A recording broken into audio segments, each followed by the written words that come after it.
What's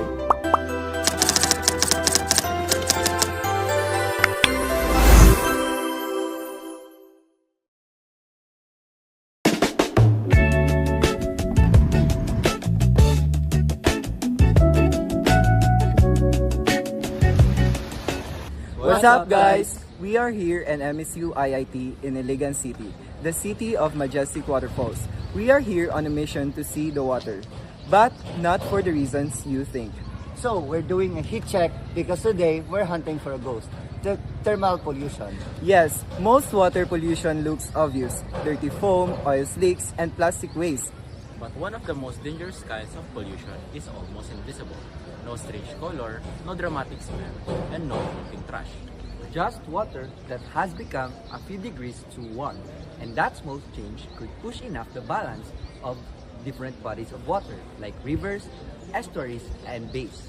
So, thermal pollution usually refers to human-caused changes in water temperature, and temperature directly affects the physical, the chemical, and biological processes in aquatic ecosystems.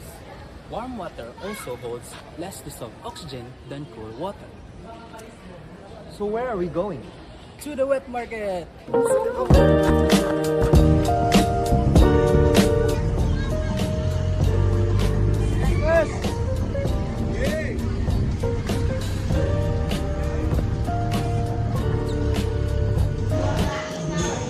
Guys, you can't visit Iligan without seeing the catch of the day. But there's a problem. If the water in the sea gets too warm, these fish can't breathe. Let's go to the wet market and ask some locals about what they can say. Come on.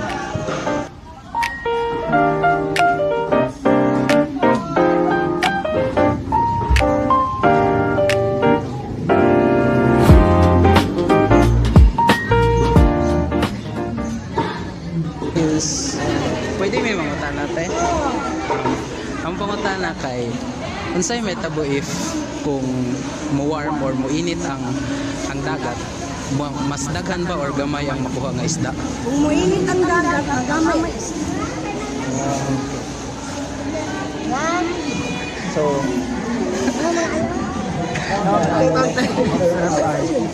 sakto te.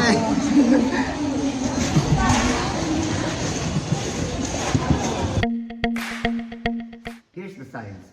First, warm water holds less dissolved oxygen. Fish, insects, and many aquatic organisms depends on the dissolved oxygen in able to survive. So when water warms up, oxygen becomes less available. Second, living things in warm water use oxygen faster. As the temperature rises, the metabolism of fish and other microorganisms also increases. So at the exact moment, oxygen becomes harder to hold, and the demand for oxygen also rises. Third, warmer water can favor harmful biological activity.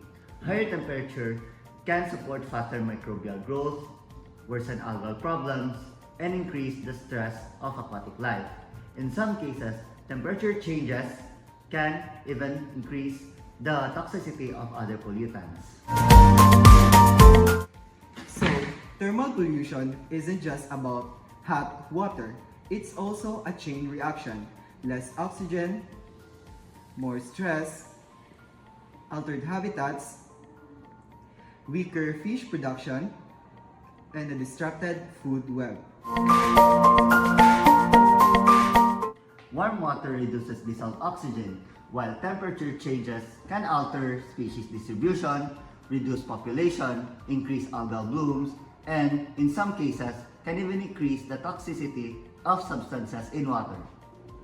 It is like putting a lot of germane and benmar in a single room.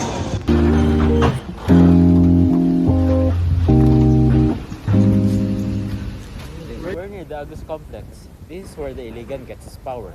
But wait, let's go where the warm water exits from the power plant.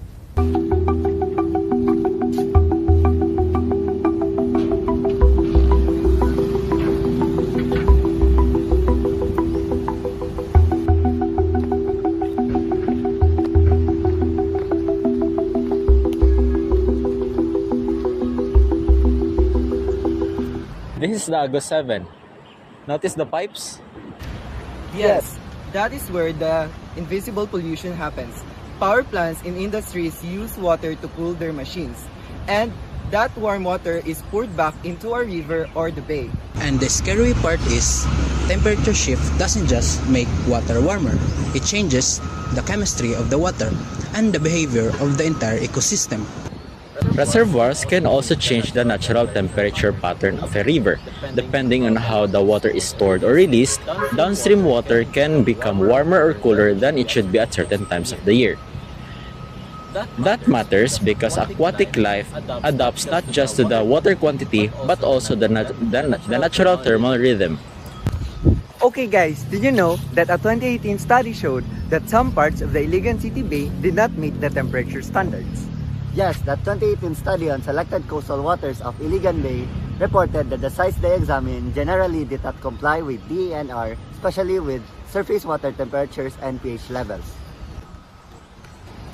That doesn't automatically point one source, but it tells us something important, that temperature is a real water quality issue, not just a textbook context. Okay guys, I'm gonna bring you to the sea.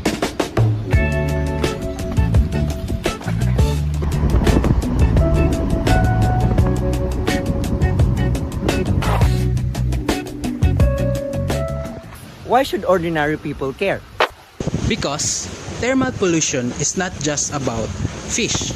It affects food, livelihood, recreation, and public health. When oxygen level drops, fish become stressed or they disappear from areas where they usually feed or breed. When water quality worsens, coastal communities and river users feel it first. The fisheries weakens, and then the biodiversity shifts. Even if the damage is done underwater, the consequences still end up on the land.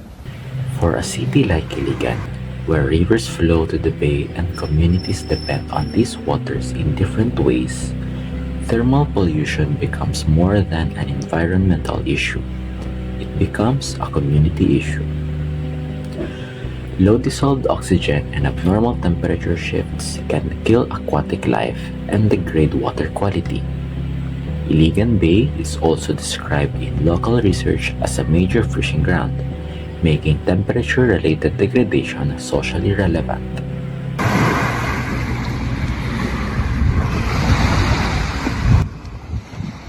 Now, if you see a plastic, you know there's pollution.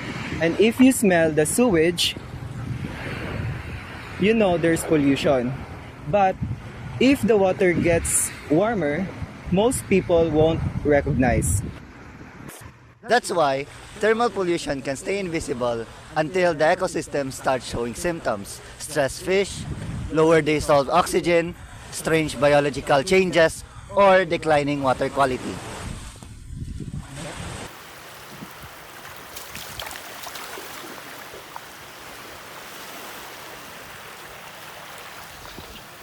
First answer is engineering. Facilities can reduce thermal discharge by using closed-cycle cooling systems, where water is cooled in towers or ponds and then recirculated instead of being discharged hot in a once-through system. The second answer is monitoring. Temperature should be treated seriously as any other water quality parameter. That means regular measurements, public reporting, and checking whether discharge permits and standards are actually being followed.